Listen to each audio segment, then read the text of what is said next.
Okuyayım sana. Okuma. Okumayayım. Niye? Yüreğin tutuluyor. Aklım bağlı sende.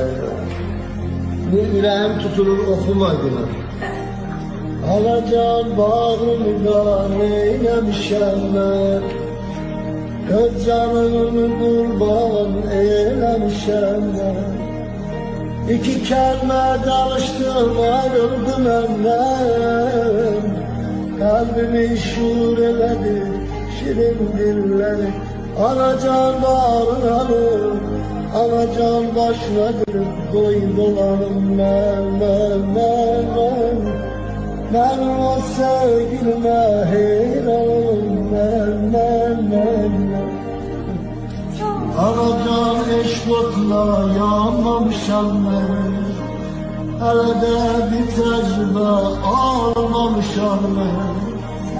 Ne yaman olar yandan ayrı düşende.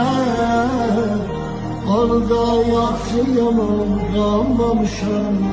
Anacan alın, anacan boş verin, koy dolanım ben. Benim o sevgilime hayranım ben.